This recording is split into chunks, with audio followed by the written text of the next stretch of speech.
할머니, 당장 나가지 않으면 법적 조치 들어갑니다. 그 순간 저는 깨달았습니다. 15년을 살아온 이 작은 방에서 쫓겨날 수도 있다는 사실을요. 68배 나이에 다시 떠돌이 신세가 될 수도 있다는 두려움이 밀려왔죠. 하지만 저는 그냥 당하고만 있을 수 없었습니다. 한때 무대 위에서 불가능을 가능으로 만들었던 마술사였으니까요. 이번엔 진짜 마술을 보여드리겠습니다. 본격적인 이야기 시작 전에 무료로 할 수 있는 구독과 좋아요, 그리고 어디서 함께하고 계신지 댓글로 남겨주세요. 안녕하세요. 저는 이 골목길에서 15년째 살고 있는 복래라고 합니다. 올해로 68이 되었습니다. 젊은 시절엔 마술사였습니다. 화려한 무대 위에서 비둘기를 날리고 카드를 공중에 흩뿌리던 때도 있었죠. 그런데 세월이 흐르면서 무대는 점점 작아졌고 결국 저는 이 작은 골목길 반지하 방으로 들어왔습니다. 그렇게 조용히, 아주 조용히 살아왔습니다. 이 골목은 참 정겨운 곳이었습니다. 아침이면 골목 어기 편의점에서 초롱이가 밝은 목소리로 손님들을 맞이했고, 저녁이면 옆집 작가 하늘 씨가 창문 너머로 펜을 움직이는 소리가 들려왔습니다. 우리는 서로 크게 간섭하지 않았지만 그래도 누군가 아프면 죽을 끓여주고 택배가 오면 대신 받아주는 그런 사이였습니다. 그런데 6개월 전부터 이 골목에 이상한 기운이 돌기 시작했습니다. 건물주가 바뀌었다는 소식이었습니다. 새로운 건물주의 이름은 장도식. 처음 그를 본 건 어느 화창한 봄날 오후였습니다. 그는 골목 입구에 새 벤츠를 주차하고는 건물을 이리저리 둘러보더군요. 값비싼 양복에 반질반질한 구두, 손에는 서류 뭉치를 들고 있었습니다. 그로부터 일주일 뒤 우편함에 통지서가 꽂혀 있었습니다. 월세 인상 통보였습니다. 지금까지 내던 월세의 2배. 아니, 정확히는 월 25만 원에서 50만 원으로 올린다는 내용이었습니다. 통지서에는 짧게 이렇게 적혀 있었습니다. 재건축 예정 지역이니 협조 바란다고요. 그러나 우리 모두 알고 있었습니다. 이건 협조 요청이 아니라 퇴거 통보라는 것을요. 초롱이가 제일 먼저 무너졌습니다. 편의점 알바로 겨우 생활비를 벌던 24살 아이였습니다. 그 아이는 이 골목에서 고시원으로, 고시원에서 다시 반지하로 떠돌다가 간신히 이곳에 자리를 잡았었죠. 통지서를 받은 다음 날 초롱이는 제 방문을 두드렸습니다. 복래 이모, 저 어떡하죠? 아이의 눈은 이미 빨갛게 부어 있었습니다. 저는 그저 아이의 등을 토닥이며 괜찮을 거라고 말했습니다. 그런데 거짓말이었습니다. 괜찮지 않다는 걸 저도 알고 있었거든요. 초롱이는 결국 보름 뒤 짐을 쌌습니다. 경기도 외곽 어디론가 간다고 했습니다. 월세가 더 싸다고요. 아이가 떠나던 날 저는 작은 봉투에 돈을 넣어 쥐어주었습니다. 얼마 되지 않는 돈이었지만 아이는 울면서 받았습니다. 이모, 꼭 다시 올게요. 그런데 우리 모두 알고 있었습니다. 아이는 다시 오지 못할 거라는 걸요. 하늘 씨는 조금 더 버텼습니다. 웹툰 작가였던 그는 마감에 쫓기며 밤낮 없이 그림을 그렸습니다. 방 한쪽 벽에는 쥐구멍이 뚫려 있었고 겨울이면 찬바람이 새어 들어왔죠. 그래도 하늘 씨는 묵묵히 작업했습니다. 저는 가끔 그에게 따뜻한 차를 갖다 주곤 했습니다. 복래 선생님, 감사합니다. 하늘 씨는 언제나 공손했습니다. 통지서를 받고도 한 달을 더 버텼지만 결국 그도 떠났습니다. 원룸촌으로 간다고 했습니다. 방은 더 좁아지지만 어쩔 도리가 없다면서요. 하늘 씨가 떠나던 날 저는 그에게 물었습니다. 작업은 계속하실 거죠? 하늘 씨는 쓸쓸히 웃었습니다. 해야죠. 먹고 살려면요. 그렇게 한 명씩 골목이 비어갔습니다. 활기차던 이 공간이 점점 스산해졌습니다. 장도식은 가끔 골목에 나타나 빈 방들을 둘러보곤 했습니다. 그의 얼굴에는 만족스러운 표정이 역력했습니다. 저는 창문 너머로 그 모습을 지켜보며 주먹을 꽉 쥐었습니다. 어느 날 저녁 장도식이 제 방문을 두드렸습니다. 문을 열자 그는 인상을 찌푸리며 안을 들여다보았습니다. 아직도 안 나가셨네요. 그의 목소리는 차갑고 건조했습니다. 계약 기간이 아직 남았습니다. 저는 최대한 침착하게 대답했습니다. 그러자 장도식은 비웃듯 웃었습니다. 할머니, 이 동네 곧 재개발 들어갑니다. 버티신다고 달라질 거 없어요. 그냥 보상금이나 받고 편하게 나가시는 게 어때요? 보상금이라는 말에 저는 잠시 멈칫했습니다. 그러나 그것도 잠시 저는 고개를 저었습니다. 저는 여기 살 겁니다. 장도식은 한숨을 쉬며 돌아섰습니다. 그가 골목을 빠져나가는 뒷모습을 보며 저는 깨달았습니다. 이건 단순히 집 문제가 아니라는 것을요. 이건 우리의 삶 전체가 무너지는 일이었습니다. 그날 밤 저는 오랫동안 잠들지 못했습니다. 창밖으로 보이는 골목은 어둡고 고요했습니다. 한때 이곳을 채우던 웃음소리도 발소리도 이제는 들리지 않았습니다. 저는 서랍 깊숙한 곳에서 오래된 트럼프 카드 한 벌을 꺼냈습니다. 손때 묻은 카드를 만지작거리며 생각했습니다. 마술사는 불가능을 가능으로 만드는 사람입니다. 사라진 것을 다시 나타나게 하고 없던 것을 만들어내죠. 그렇다면 저도 다시 할 수 있지 않을까요? 이 무너진 일상을, 이 작은 골목의 평화를 되찾는 마술 말입니다. 저는 카드를 책상 위에 펼쳐놓았습니다. 달빛이 카드 위로 은은하게 내려앉았습니다. 오랜만에 손가락이 근질거렸습니다. 이제 다시 무대에 설 시간이 온 것 같았습니다. 마술사에게는 두 가지 능력이 필요합니다. 하나는 사람들의 시선을 끄는 화려함이고 다른 하나는 그 뒤에 숨겨진 진실을 보는 통찰력입니다. 저는 오랫동안 첫 번째만 연마했다고 생각했습니다. 그런데 나이 들어 깨달았습니다. 진짜 중요한 건 두 번째였다는 것을요. 다음 날 아침 저는 골목에 남은 세입자들을 모았습니다. 총 5명이었습니다. 2층에 사는 택배기사 민수 씨, 3층 원룸의 대학생 지원이, 그리고 건물 맞은편 작은 슈퍼를 운영하는 경자 시부부였습니다. 우리는 경자 시내 슈퍼 구석에 모여 앉았습니다. 복례 선생님, 그래서 우리가 뭘 할 수 있을까요? 민수 씨가 조심스럽게 물었습니다. 40 중반의 그는 새벽부터 밤까지 일했지만 여전히 생활은 빠듯했습니다. 그의 얼굴에는 피곤함이 역력했습니다. 일단 우리가 겪고 있는 일들을 정리해 봐야 합니다. 혹시 이상한 점 없으셨나요? 계약서라든지 건물 상태라든지요. 제 말에 지원이가 손을 들었습니다. 21살의 법학도였던 그 아이는 또렷한 눈빛으로 말했습니다. 저희 계약서요. 뭔가 이상해요. 제가 처음 받은 거랑 나중에 받은 게 좀 달라요. 그 말에 모두가 술렁였습니다. 저는 지원이에게 계약서를 보여달라고 했습니다.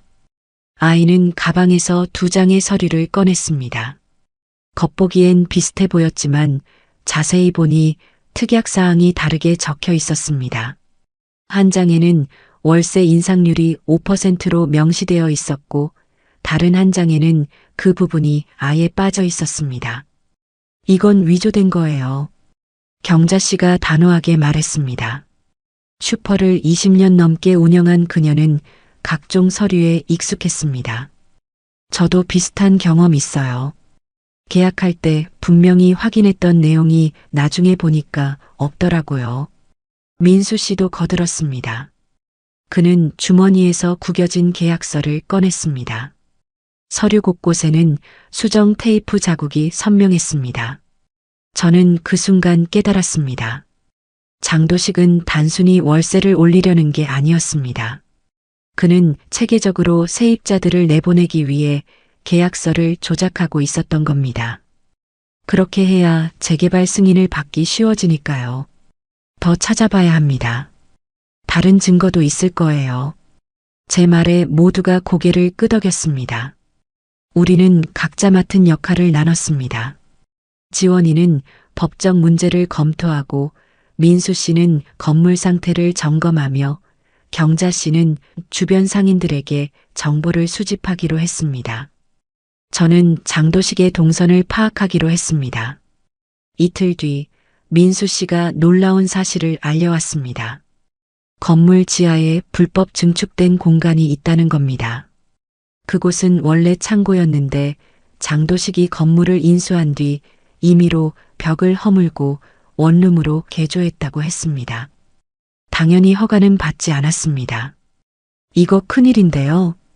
불법 건축물이잖아요. 지원이가 흥분한 목소리로 말했습니다. 아이는 밤새 관련 법령을 찾아본 모양이었습니다. 눈 밑에 다크서클이 내려앉아 있었지만 표정은 생기가 돌았습니다. 그것뿐만이 아니에요. 소방시설도 엉터리예요. 비상구는 짐으로 막혀 있고 소화기는 유효기간이 한참 지났어요. 민수 씨가 찍어온 사진들을 보여주었습니다. 사진 속 건물은 위험 요소 투성이었습니다. 저는 등골이 오싹해지는 걸 느꼈습니다. 우리가 그동안 얼마나 위험한 곳에서 살아왔는지 새삼 깨닫게 됐습니다. 경자 씨는 더 충격적인 이야기를 들고 왔습니다. 옆 동네에서도 비슷한 일이 있었다는 겁니다. 장도식이 소유한 다른 건물에서도 세입자들이 억지로 쫓겨났고 그중 몇몇은 아직도 보증금을 돌려받지 못했다고 했습니다. 이 사람 상습범이에요. 완전히. 경자 씨의 목소리에는 분노가 섞여 있었습니다. 저는 우리가 모은 자료들을 책상 위에 펼쳐놓았습니다. 위조된 계약서, 불법 증축 사진, 소방시설 미비 증거, 그리고 다른 피해자들의 증언까지. 이 모든 것이 장도식의 악행을 증명하는 퍼즐 조각이었습니다. 그런데 문제가 있었습니다. 이걸 누구에게 어떻게 알려야 할까요? 그날 밤 저는 하늘 씨에게 전화를 걸었습니다. 그는 이미 원룸촌으로 이사했지만 여전히 이 골목을 잊지 못하고 있었습니다. 선생님, 무슨 일이세요? 하늘 씨의 목소리는 여전히 따뜻했습니다. 하늘 씨, 부탁이 있어요. 우리 이야기를 그림으로 그려줄 수 있나요? 저는 그동안 우리가 모은 증거들을 설명했습니다. 하늘 씨는 잠시 침묵하더니 조용히 말했습니다. 알겠습니다. 해볼게요. 사흘 뒤 하늘 씨의 웹툰이 SNS에 올라왔습니다. 제목은 골목의 마지막 마술사였습니다. 그는 우리의 이야기를 섬세하게 그려냈습니다. 초롱이가 울며 떠나던 날 쥐구멍 뚫린 방에서도 그림을 그리던 자신의 모습, 그리고 저와 남은 세입자들이 진실을 찾아가는 과정까지요. 특히 장도식의 위조 계약서와 불법 증축 부분은 아주 구체적으로 묘사했습니다.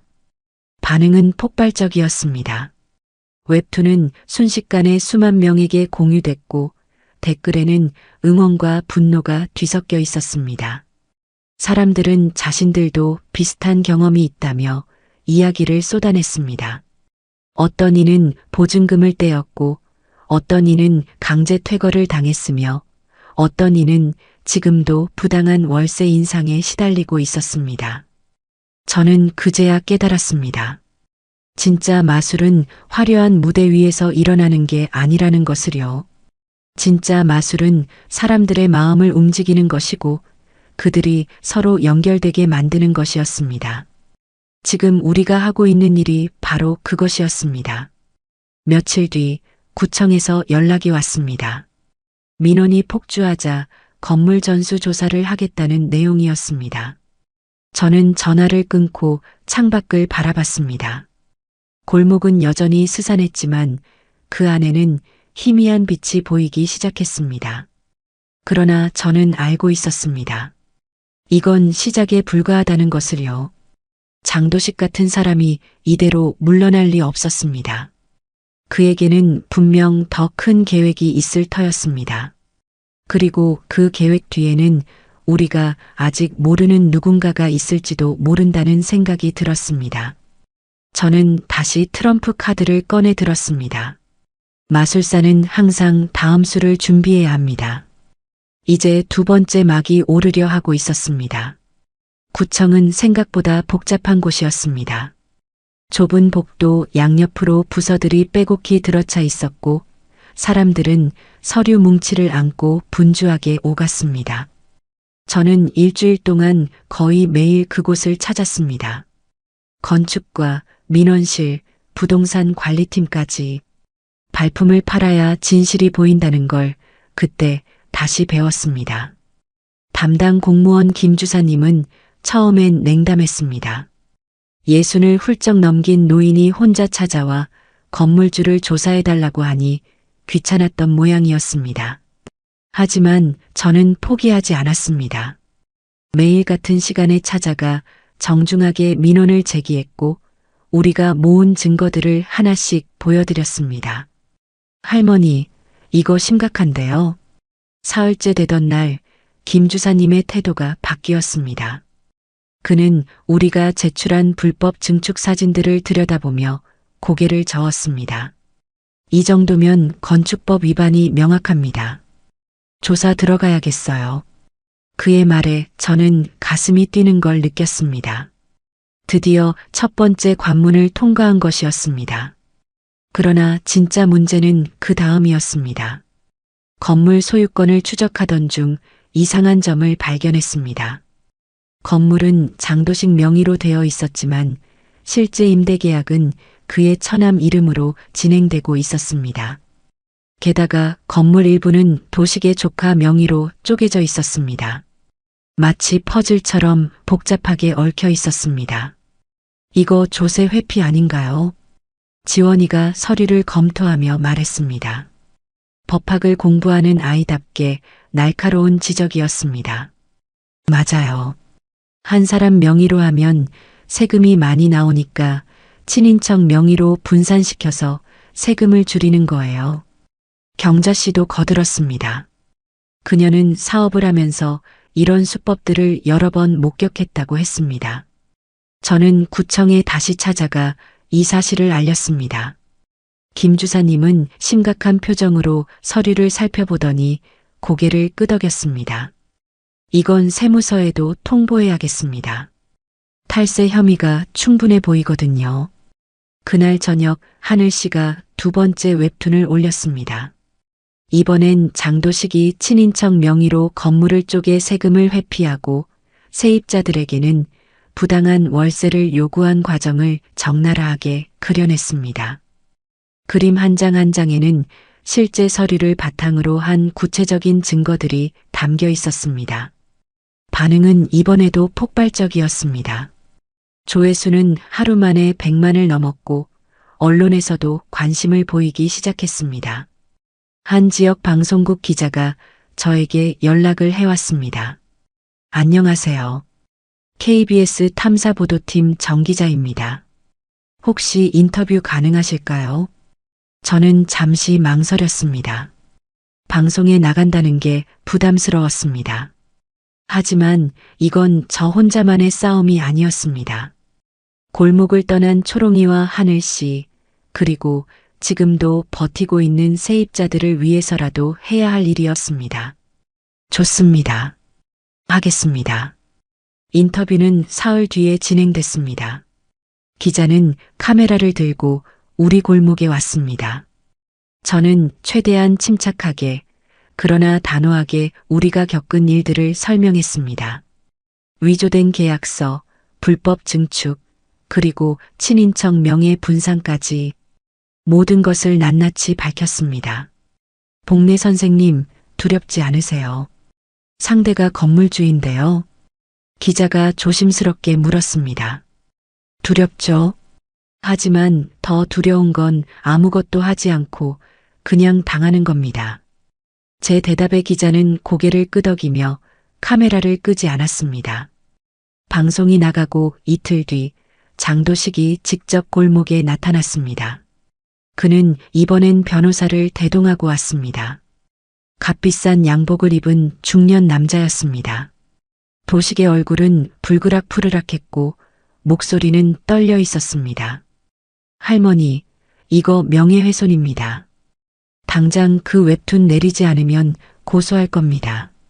그는 손가락으로 저를 가리키며 윽박질렀습니다. 옆에 선 변호사는 서류 뭉치를 흔들며 거들었습니다. 법적 조치를 취하겠습니다. 허위사실 유포죄로요. 저는 그들을 가만히 바라봤습니다. 그리고 천천히 입을 열었습니다. 허위사실이라고요.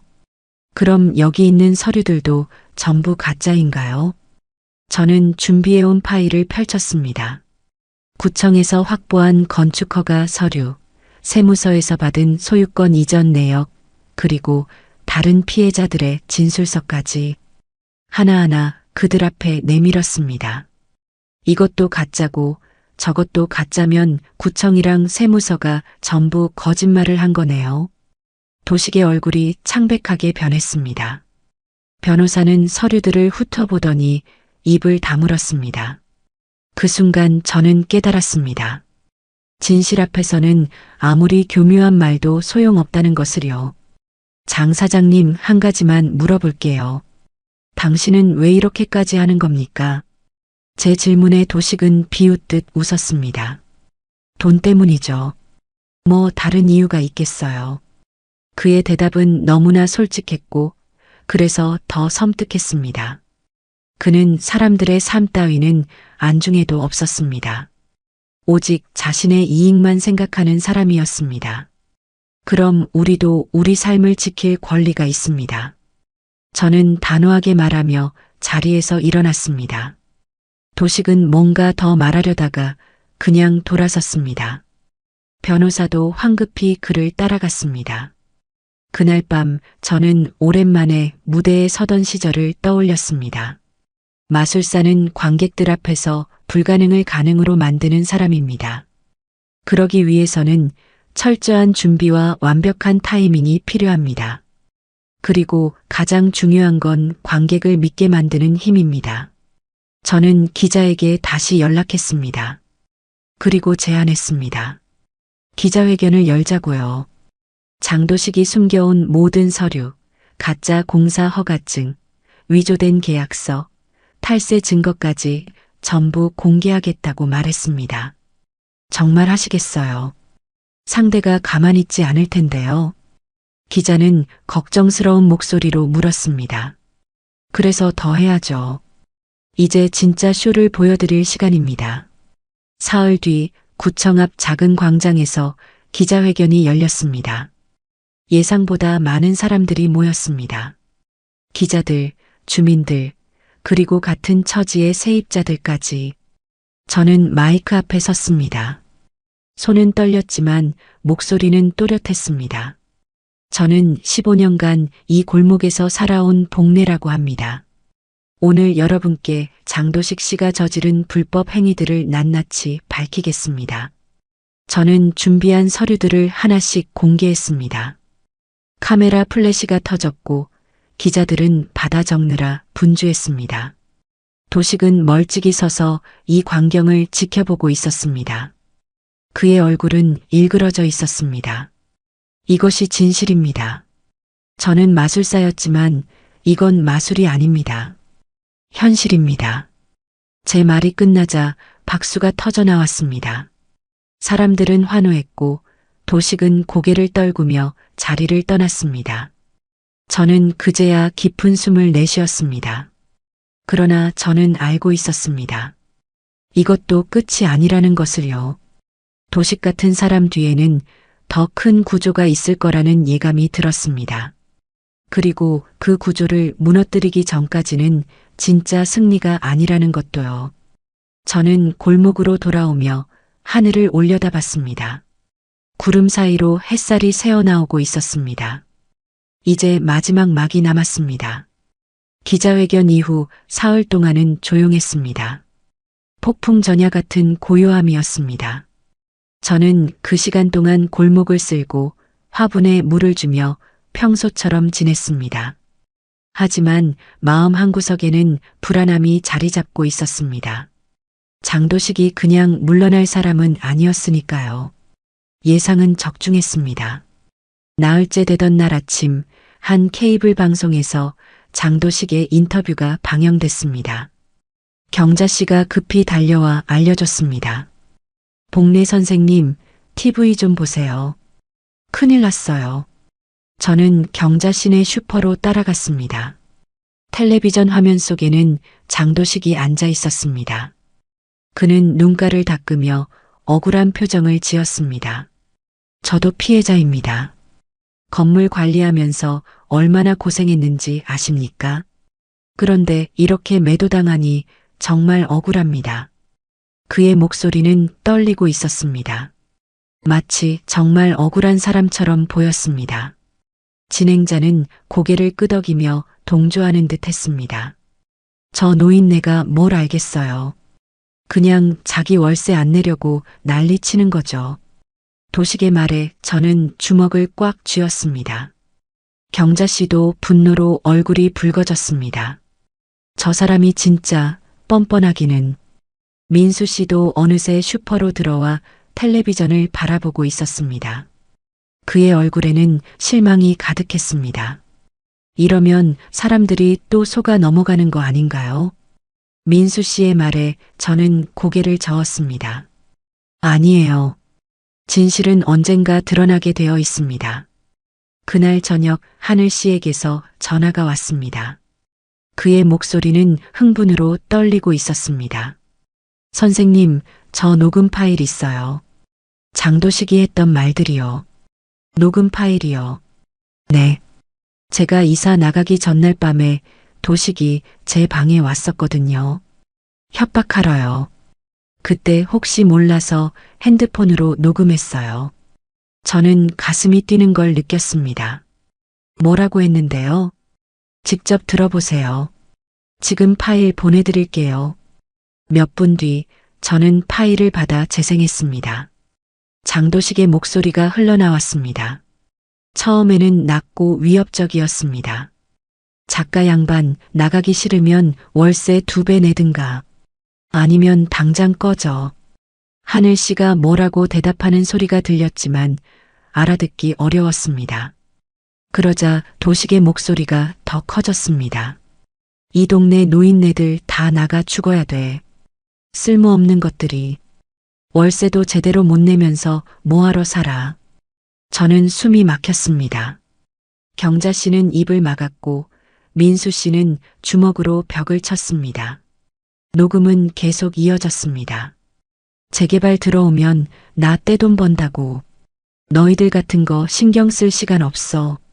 녹음이 끝나고 우리는 한동안 말이 없었습니다. 그의 진심이 너무나 적나라하게 드러난 순간이었습니다. 저는 핸드폰을 꽉 쥐었습니다. 이걸 공개해야 합니다. 제 말에 모두가 고개를 끄덕였습니다. 저는 정 기자에게 연락했습니다. 기자는 녹음 파일을 듣고 잠시 침묵하더니 말했습니다. 이거 파장이 클 겁니다.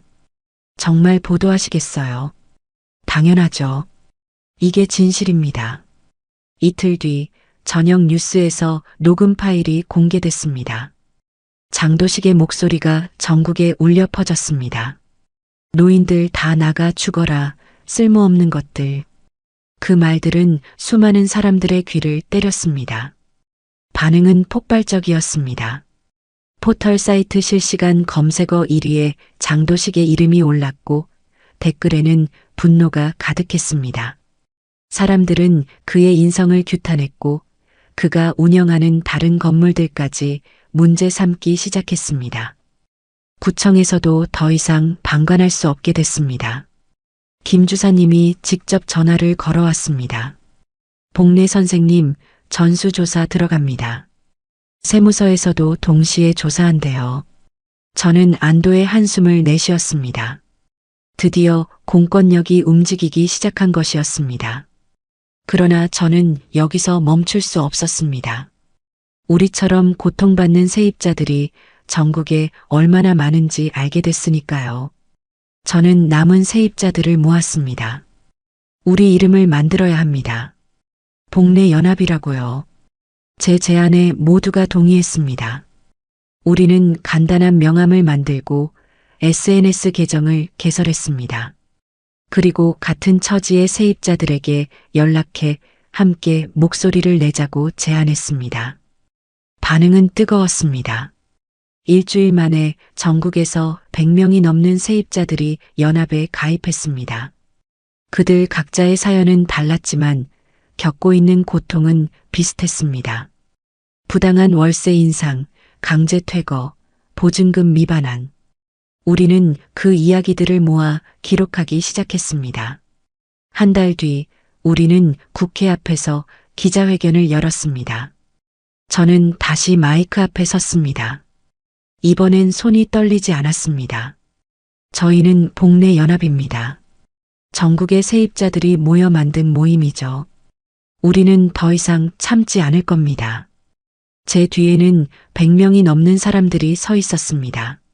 나이도 직업도 사는 곳도 달랐지만 모두 같은 마음이었습니다.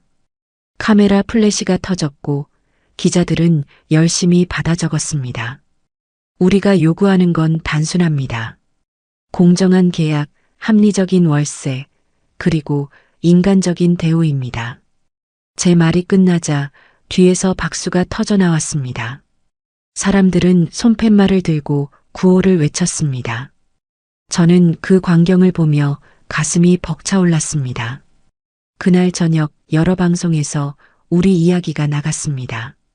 한 방송에서는 저를 마술사 할머니라고 불렀습니다. 마술사 할머니, 진짜 영웅이십니다. 진행자의 말에 저는 고개를 저었습니다. 저는 영웅이 아닙니다. 그냥 제 삶을 지키려는 평범한 노인일 뿐이죠. 하지만 사람들은 저를 영웅이라고 불렀습니다. SNS에는 응원 메시지가 쏟아졌고 거리에서 사람들이 알아보고 인사를 건넸습니다. 처음엔 어색했지만 점점 익숙해졌습니다. 장도식의 입지는 점점 좁아졌습니다. 그가 소유한 다른 건물들에서도 세입자들이 들고 일어났고 세무조사 결과 수억 원대의 탈세 사실이 드러났습니다. 구청은 불법 증축 부분에 대해 철거 명령을 내렸고 그는 막대한 과태료를 물게 됐습니다. 어느 날 저녁 골목 입구에서 장도식을 마주쳤습니다. 그는 한결 초췌해 보였습니다. 양복은 구겨져 있었고 얼굴에는 수염이 자라 있었습니다. 그는 저를 보더니 고개를 떨구었습니다. 할머니가 이길 줄은 몰랐습니다. 그의 목소리는 힘이 없었습니다. 저는 그를 가만히 바라봤습니다. 이건 제가 이긴 게 아닙니다. 진실이 이긴 거죠. 도식은 아무 말 없이 고개만 끄덕이고는 돌아섰습니다. 그의 뒷모습은 쓸쓸해 보였습니다. 저는 복잡한 마음으로 그를 지켜봤습니다. 그날 밤 저는 오랜만에 창문을 열고 골목을 내려다봤습니다. 어둠 속에서도 골목은 조용히 숨쉬고 있었습니다. 저는 트럼프 카드를 손에 들고 천천히 섞었습니다. 이제 마지막 카드를 펼칠 시간이었습니다. 그러나 저는 알고 있었습니다. 진짜 싸움은 이제부터라는 것을요. 도식은 무너졌지만 그를 만든 시스템은 여전히 살아 있었습니다. 그 시스템을 바꾸기 전까지는 제2, 제3의 장도식이 계속 나타날 것이었습니다. 저는 핸드폰을 꺼내 복내 연합 단체 채팅방을 열었습니다. 그리고 조용히 메시지를 입력했습니다. 우리 이제 법을 바꿉시다. 결정적인 순간은 예고 없이 찾아왔습니다. 어느 날 아침 우편함에 익명의 봉투가 들어 있었습니다. 발신인은 없었고 안에는 USB 하나와 짧은 쪽지만 들어 있었습니다. 이게 마지막 퍼즐입니다라고 적혀 있었죠. 저는 경자시내 슈퍼로 가서 컴퓨터에 USB를 꽂았습니다. 화면에 나타난 건 은행 거래 내역이었습니다. 장도식의 처와 조카 명의로 개설된 계좌들이었죠. 그 안에는 수십억 원이 오가고 있었습니다. 명의 신탁이었습니다. 도식은 자신의 재산을 친인척 명의로 숨겨왔던 겁니다. 이건 완전히 끝장이네요. 경자 씨가 화면을 보며 중얼거렸습니다. 저는 고개를 끄덕이며 USB를 빼냈습니다. 끝이 아니라 시작입니다. 진짜 마무리는 이제부터죠. 저는 USB를 복사해 하나는 구청에, 하나는 세무서에, 그리고 마지막 하나는 정기자에게 전달했습니다. 모든 것은 동시에 진행되어야 했습니다. 도식이 빠져나갈 틈을 주지 않기 위해서였죠. 사흘 뒤 세무서에서 장도식에게 추징 통보가 나갔습니다. 은닉한 재산 대부분이 과세 대상이 되었고 가산세까지 포함하면 10수억 원에 달했습니다. 그는 하루아침에 파산 위기에 몰렸습니다. 일주일 뒤 검찰이 도식을 소환했습니다. 탈세, 건축법 위반, 사기, 명의신탁. 죄목은 계속 늘어났습니다. 방송에서는 그가 고개를 숙인 채 검찰청으로 들어가는 모습이 반복해서 나왔습니다. 저는 텔레비전 화면을 보며 조용히 숨을 내쉬었습니다. 선생님, 이제 끝난 건가요? 하늘 씨가 전화로 물었습니다. 그의 목소리에는 안도가 섞여 있었습니다. 네, 이제 끝났어요. 저는 창밖을 바라보며 대답했습니다. 골목에는 봄빛이 내려앉고 있었습니다. 한 달 뒤 첫 공판이 열렸습니다. 저는 방청석 맨 뒤에 조용히 앉았습니다. 장도식은 피고인석에 앉아 고개를 숙이고 있었습니다. 그의 얼굴은 초췌했고 손은 떨리고 있었습니다. 검사는 차분하게 죄목을 낭독했고 변호인은 힘없이 항변했습니다. 저는 그 모습을 지켜보며 옛날을 떠올렸습니다. 무대 위에서 마술을 선보이던 시절 말입니다. 관객들이 숨죽이며 저를 바라보던 그 순간들이요. 마술의 핵심은 타이밍입니다. 언제 카드를 뽑고, 언제 비둘기를 날리고, 언제 커튼을 거들 것인가. 모든 것은 정확한 순간에 이루어져야 합니다. 이번에도 마찬가지였습니다. 증거를 모으고, 여론을 만들고, 공권력이 움직이도록 만드는 것. 모든 과정이 하나의 쇼였습니다. 그리고 쇼의 마지막은 언제나 박수 속에서 마무리되어야 합니다. 재판장이 망치를 두드렸습니다. 장도식에게 징역 3년과 집행유예 5년, 그리고 막대한 벌금이 선고됐습니다.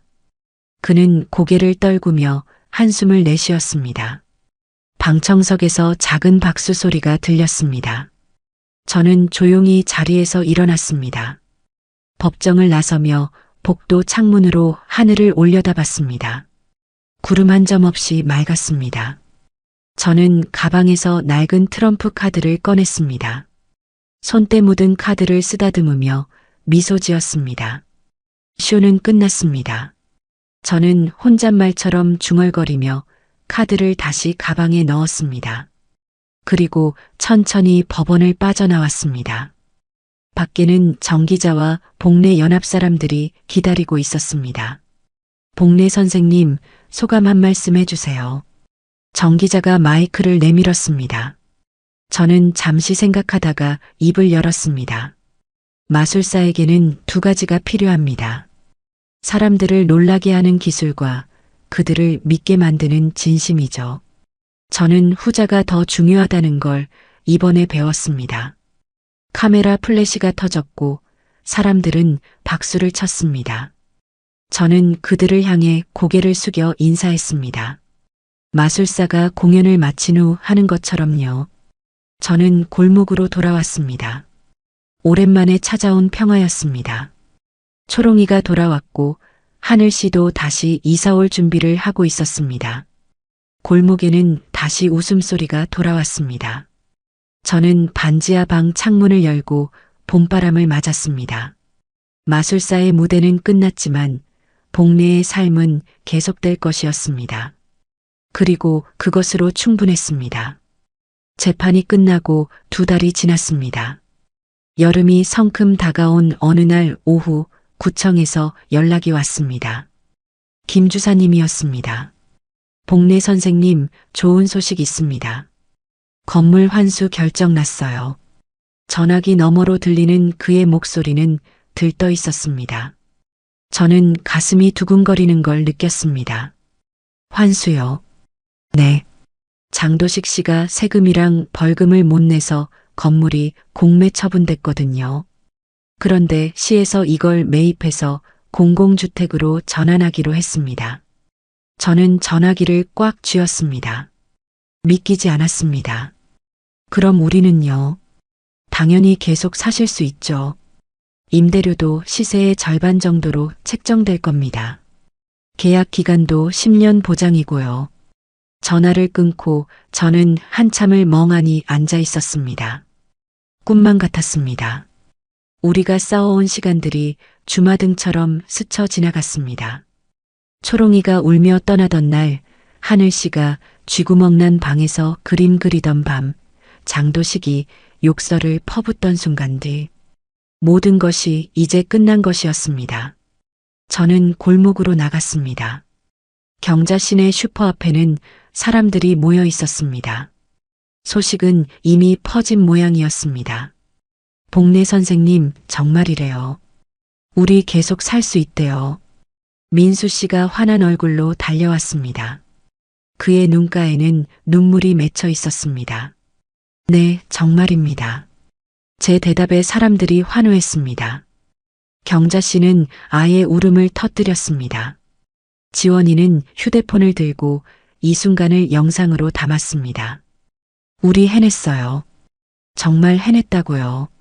경자 씨가 제 손을 꽉 잡았습니다. 저는 그녀의 손을 다시 잡으며 고개를 끄덕였습니다. 그날 저녁 우리는 골목 입구에서 작은 축하 자리를 가졌습니다. 경자 씨가 슈퍼에서 음료수와 과자를 가져왔고 민수 씨는 치킨을 주문했습니다. 지원이는 음악을 틀었고 우리는 오랜만에 함께 웃었습니다. 복례 선생님, 진짜 감사합니다. 지원이가 고개를 숙여 인사했습니다. 21살 아이의 눈에는 존경이 가득했습니다. 제가 뭘 했다고요? 우리 모두 함께 한 거예요. 저는 겸연쩍게 웃으며 대답했습니다. 일주일 뒤 초롱이가 돌아왔습니다. 아이는 경기도 외곽에서 힘들게 지내다가 소식을 듣고 다시 이곳으로 온 것이었습니다. 아이를 본 순간 저는 눈물이 핑 돌았습니다. 이모, 저 왔어요. 초롱이는 예전처럼 밝게 웃으며 제 손을 잡았습니다. 아이의 손은 거칠어져 있었지만 눈빛만은 여전히 맑았습니다. 잘 왔어, 잘 왔다. 저는 아이를 꼭 안아주었습니다. 아이는 제 품에서 한참을 울었습니다. 기쁨의 눈물이었습니다. 하늘 씨도 돌아올 준비를 하고 있었습니다. 그는 전화로 말했습니다. 선생님, 출판사에서 연락 왔어요. 우리 이야기를 단행본으로 내자고요. 단행본이요. 네. 제목은 골목의 마지막 마술사로 정했어요. 선생님 이야기거든요. 저는 웃음이 나왔습니다. 제 이야기가 아니라 우리 이야기죠. 맞아요. 우리 이야기요. 하늘 씨의 목소리도 밝았습니다. 한 달 뒤 건물에는 새 간판이 걸렸습니다. 희망 공공주택이라는 이름이었습니다. 시에서 직접 관리하는 첫 번째 공공주택이었습니다. 우리는 새 계약서를 받았습니다. 이번엔 제대로 된 계약서였습니다. 공정하고 투명하고 무엇보다 사람을 존중하는 내용이었습니다. 저는 계약서를 받아들고 한참을 들여다봤습니다. 글자 하나하나가 소중했습니다. 이건 단순한 계약서가 아니었습니다. 우리가 싸워서 얻어낸 권리의 증명이었으니까요. 골목은 점점 활기를 되찾았습니다. 초롱이는 다시 편의점 알바를 시작했고 하늘 씨는 이사 온 첫날부터 작업실을 꾸몄습니다. 경자 씨네 슈퍼에는 손님이 늘었고 민수 씨는 웃음을 되찾았습니다. 어느 날 저녁 하늘 씨가 웹툰 단행본 초판을 들고 왔습니다. 표지에는 저를 닮은 캐릭터가 트럼프 카드를 들고 서 있었습니다. 뒤편으로는 골목 풍경이 그려져 있었습니다. 선생님, 첫 책이에요. 하늘 씨가 수줍게 내밀었습니다. 저는 책을 받아 펼쳐봤습니다. 우리의 이야기가 아름답게 그려져 있었습니다. 웃음도, 눈물도, 분노도, 희망도 모두 담겨 있었습니다. 고마워요, 하늘 씨. 정말 잘 그렸어요. 제 말에 하늘 씨는 환하게 웃었습니다. 그러나 모든 것이 완벽하게 끝난 건 아니었습니다. 어느 날 저녁, 낯선 차 한 대가 골목에 들어섰습니다. 비싼 외제차였습니다. 차에서 내린 건 정장을 입은 중년 남자였습니다. 그는 건물을 둘러보더니 경자 씨네 슈퍼로 들어갔습니다. 여기 건물주 누구세요? 그의 말투는 무례했습니다. 경자 씨가 당황하며 대답했습니다. 지금은 시에서 관리하고 있습니다. 남자는 코웃음을 쳤습니다. 시에서요. 재밌네. 여기 원래 우리 땅이었는데. 저는 슈퍼 안에서 그 대화를 듣고 있었습니다. 가슴이 철렁 내려앉았습니다. 남자는 명함을 꺼내 경자 씨에게 내밀었습니다. 한강개발 상무 박재성입니다. 곧 다시 연락드릴게요. 남자는 그렇게 말하고는 차를 타고 떠났습니다. 경자 씨는 명함을 들고 제게로 왔습니다. 복례 선생님, 이게 무슨 일이에요? 저는 명함을 받아 들여다봤습니다. 한강개발. 이 지역에서 가장 큰 건설사였습니다. 그리고 장도식 뒤에 있던 진짜 배우일지도 모른다는 생각이 들었습니다. 아직 끝난 게 아닌가 봐요. 제 말에 경자 씨의 얼굴이 굳었습니다. 저는 창밖을 바라봤습니다. 골목은 여전히 평화로웠지만 그 평화가 얼마나 오래 갈지는 알 수 없었습니다. 그날 밤 저는 트럼프 카드를 다시 꺼냈습니다. 카드를 섞으며 생각했습니다. 마술사의 쇼는 끝났지만 복례의 싸움은 아직 끝나지 않았습니다. 그리고 이번에는 더 큰 상대와 맞서야 할지도 몰랐습니다. 하지만 저는 두렵지 않았습니다. 우리에게는 이제 경험이 있었고 연대가 있었고 무엇보다 포기하지 않는 마음이 있었습니다. 저는 카드를 한 장 뽑았습니다. 하트 에이스였습니다. 다시 시작이군요. 저는 혼잣말처럼 중얼거리며 카드를 내려다봤습니다. 창밖으로는 별이 빛나고 있었습니다. 골목은 조용했지만 그 안에는 다시 일어설 준비가 되어 있는 사람들이 살고 있었습니다. 박재성이 떠난 뒤 일주일 동안 골목은 묘한 긴장감에 휩싸였습니다. 세입자들은 불안한 표정으로 서로를 바라봤고 저는 매일 구청에 전화를 걸어 상황을 확인했습니다. 김 주사님은 침착하게 말했습니다. 복례 선생님, 걱정 마세요. 이미 공공주택으로 전환됐으니 함부로 건드릴 수 없습니다. 하지만 저는 알고 있었습니다. 돈과 권력 앞에서 법이 얼마나 무력해질 수 있는지를요. 그래서 저는 다시 움직이기 시작했습니다. 먼저 복례 연합 회원들에게 연락했습니다. 전국에 흩어진 100여 명의 사람들이 다시 모였습니다. 이번엔 온라인으로요. 우리는 화상회의를 열고 대응 방안을 논의했습니다. 한강 개발이 뭘 노리는 건지 알아봐야 합니다. 지원이가 화면 너머로 말했습니다. 아이는 이제 법학과 3학년이 되어 더욱 전문적인 지식을 갖추고 있었습니다. 제가 토지 대장을 확인해 볼게요. 민수 씨가 자원했습니다. 그는 이제 택배 기사를 그만두고 부동산 중개업을 시작한 참이었습니다. 우리의 경험이 그에게 새로운 길을 열어준 것이었습니다. 사흘 뒤 민수 씨가 놀라운 사실을 알아냈습니다. 이 일대가 10년 전부터 재개발 예정 구역으로 묶여 있었다는 것입니다. 그리고 한강개발이 주변 토지의 70%를 이미 매입한 상태였습니다. 장도식은 그저 말단 실행자에 불과했던 거죠. 그럼 도식은 처음부터 이용당한 건가요? 경자 씨가 화면을 보며 물었습니다. 그렇죠. 한강개발이 뒤에서 조종하고 도식은 앞에서 더러운 일을 떠맡은 겁니다. 지원이가 분석했습니다. 저는 고개를 끄덕이며 생각에 잠겼습니다. 그렇다면 우리가 상대해야 할 건 한강개발이네요. 제 말에 모두가 침묵했습니다. 한강개발은 장도식과는 차원이 다른 상대였습니다. 수천억 원대 자산을 가진 대기업이었으니까요. 그러나 저는 물러설 수 없었습니다. 우리는 이미 한 번 불가능을 가능으로 만들어 본 경험이 있었습니다. 그렇다면 두 번째도 할 수 있을 거라고 믿었습니다. 저는 정 기자에게 연락했습니다. 그는 이미 한강 개발에 대해 조사를 시작한 상태였습니다. 복내 선생님, 이 회사 문제가 한두 가지가 아니에요. 다른 지역에서도 비슷한 수법으로 주민들을 내쫓았거든요. 기자의 목소리에는 분노가 섞여 있었습니다.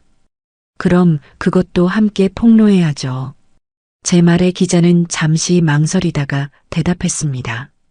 시간이 좀 걸릴 겁니다. 증거를 확실히 모아야 하거든요. 괜찮아요. 우리도 준비할 시간이 필요합니다. 저는 전화를 끊고 창밖을 바라봤습니다. 골목에는 아이들이 뛰놀고 있었습니다. 초옹이가 편의점 앞에서 아이들에게 과자를 나눠주고 있었고 하늘 씨는 벤치에 앉아 스케치를 하고 있었습니다. 평화로운 일상이었습니다. 2달 뒤 정 기자가 특집 보도를 내보냈습니다. 한강 개발이 지난 10년간 저지른 불법 행위들이 낱낱이 공개됐습니다. 강제 철거, 용역 폭력, 보상금 미지급. 피해자는 수백 명에 달했습니다. 여론은 들끓었습니다. 한강 개발 앞에는 시위대가 모였고 주가는 폭락했습니다. 국회에서도 국정감사가 예고됐습니다. 저는 텔레비전 뉴스를 보며 조용히 차를 마셨습니다. 선생님, 우리 또 이긴 것 같아요. 하늘 씨가 옆에 앉으며 말했습니다. 저는 고개를 저었습니다. 이긴 게 아니에요. 그냥 시작일 뿐이죠. 일주일 뒤 한강개발에서 공식 사과문을 발표했습니다. 그리고 이 지역 재개발 사업에서 손을 떼겠다고 밝혔습니다. 시에서도 재개발 계획을 전면 재검토하겠다고 발표했습니다. 주민들의 의견을 최우선으로 반영하겠다는 내용이었습니다.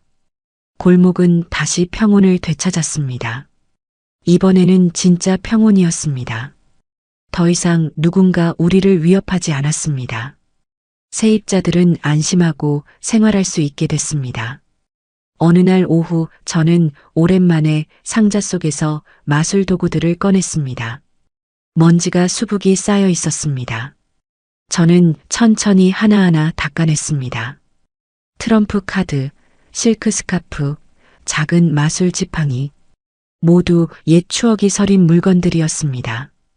복내 이모, 뭐 하세요? 초롱이가 방문을 두드리며 들어왔습니다. 아이는 마술 도구들을 보며 눈을 반짝였습니다. 옛날에 쓰던 거예요. 마술 도구들이죠. 와, 정말이요. 마술 보여주실 수 있어요. 아이의 기대 어린 눈빛에 저는 미소 지었습니다. 글쎄요. 손이 많이 굳었는데.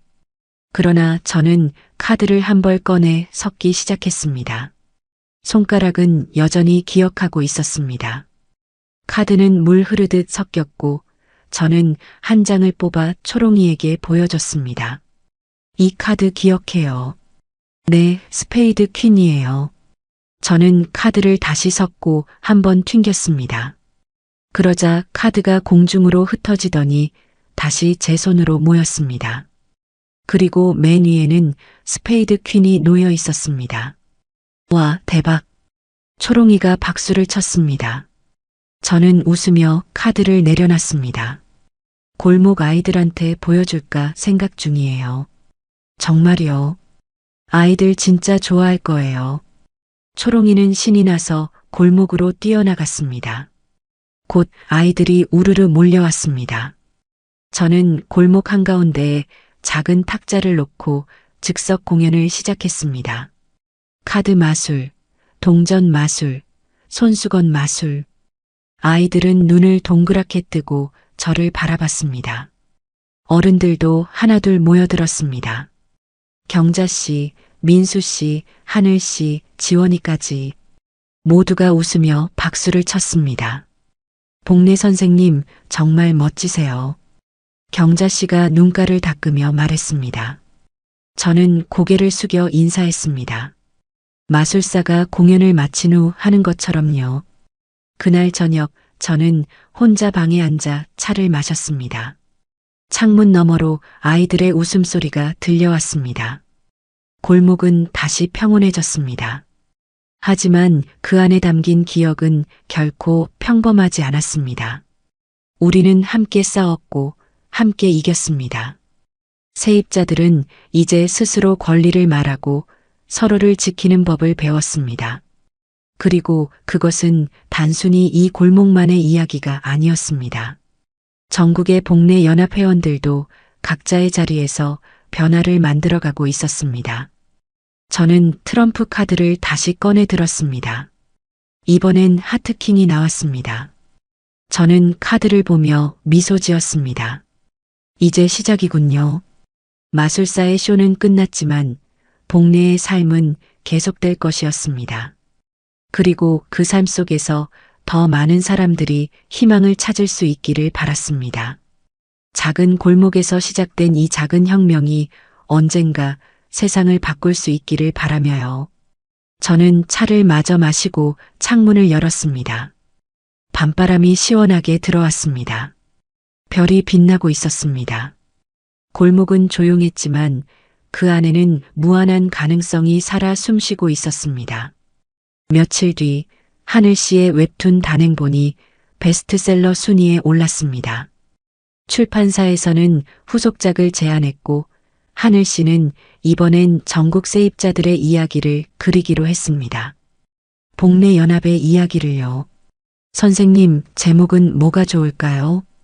하늘 씨가 물었습니다.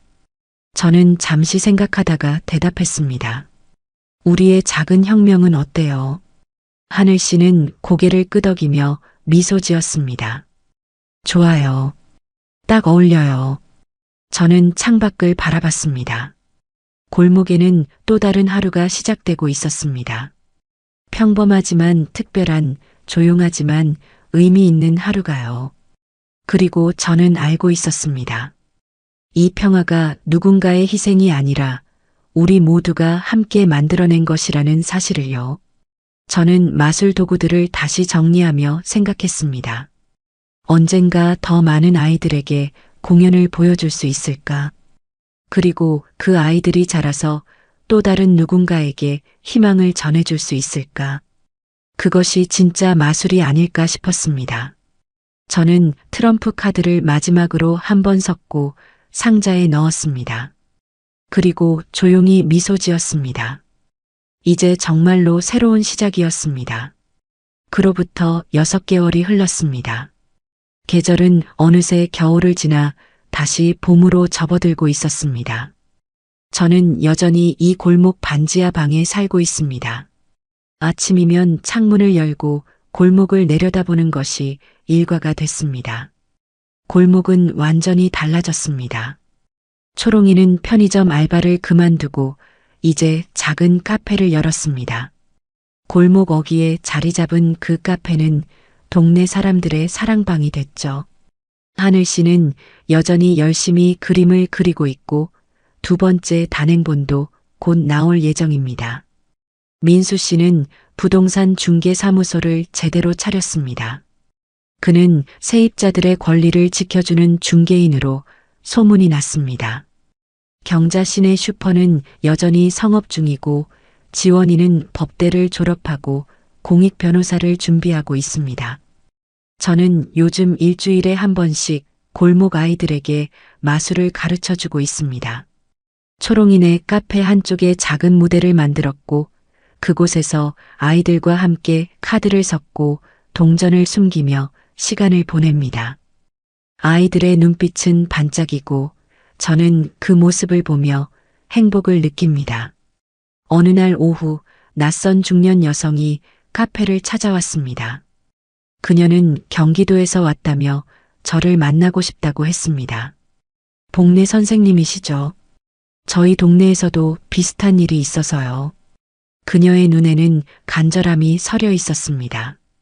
어떻게 시작하셨어요? 저희도 용기를 내고 싶은데 방법을 모르겠어요. 저는 그녀에게 차를 한 잔 따라주며 조용히 말했습니다. 시작은 간단합니다. 혼자가 아니라는 걸 깨닫는 거죠. 그날 이후로도 비슷한 방문이 이어졌습니다. 부산에서, 대구에서, 광주에서, 전국 곳곳에서 사람들이 찾아왔습니다. 저는 그들에게 우리의 이야기를 들려주고 용기를 북돋아줬습니다. 그리고 복례연합을 소개했습니다. 복례연합은 이제 전국 조직이 됐습니다. 회원 수는 1000명을 넘었고 각 지역마다 지부가 생겼습니다. 우리는 서로의 경험을 공유하고 법률 자문을 제공하며 때로는 함께 시위에 나섰습니다. 작은 골목에서 시작된 움직임이 이제 큰 물결이 되어 흐르고 있었습니다. 언론에서도 종종 저를 찾았습니다. 인터뷰 요청이 들어오면 저는 가능한 한 응했습니다. 이건 저 개인의 이야기가 아니라 모두의 이야기였으니까요. 복례 선생님, 어떻게 그런 용기를 내셨어요? 한 기자가 물었습니다. 저는 잠시 생각하다가 대답했습니다. 용기가 아니라 필요였습니다. 그냥 살고 싶었을 뿐이죠. 제 대답은 소박했지만 많은 사람들의 마음을 울렸습니다. 그 인터뷰는 포털 사이트 메인에 올랐고 수많은 댓글이 달렸습니다. 어르신 덕분에 용기 냈어요. 저희 동네에서도 따라하고 싶습니다. 진짜 영웅이십니다. 저는 그 댓글들을 하나하나 읽으며 미소 지었습니다. 하지만 영웅은 아니었습니다. 저는 그냥 평범한 노인이었을 뿐이죠. 다만 포기하지 않았을 뿐입니다. 어느 날 저녁 초롱이가 케이크를 들고 제 방을 찾아왔습니다. 이모, 오늘 카페 오픈 1주년이에요. 같이 축하해요. 저는 아이를 따라 카페로 갔습니다. 그곳에는 골목 사람들이 모두 모여 있었습니다. 하늘 씨, 민수 씨, 경자 씨, 지원이, 그리고 많은 이웃들이요. 그들은 박수를 치며 저를 맞았습니다. 복례 선생님, 정말 감사합니다. 초롱이가 케이크 촛불을 켜며 말했습니다. 뭘 감사해요. 제가 고마운 걸요. 저는 촛불을 바라보며 소원을 빌었습니다. 이 평화가 오래 지속되기를, 그리고 더 많은 사람들이 희망을 찾기를 바랐습니다. 그날 밤 저는 혼자 방으로 돌아와 마술 도구들을 정리했습니다. 트럼프 카드를 마지막으로 한번 섞으며 생각했습니다. 저는 이제 무대에서 내려왔습니다. 하지만 제 이름은 이 골목을 살아가는 사람들의 기억 속에 남을 것입니다. 저는 어떤 큰 조직도 없이 단지 정의감과 오래된 감각으로 싸웠을 뿐입니다. 그리고 그것만으로도 충분했습니다. 부조리를 무너뜨리는 데는 거창한 무기가 필요한 게 아니었습니다.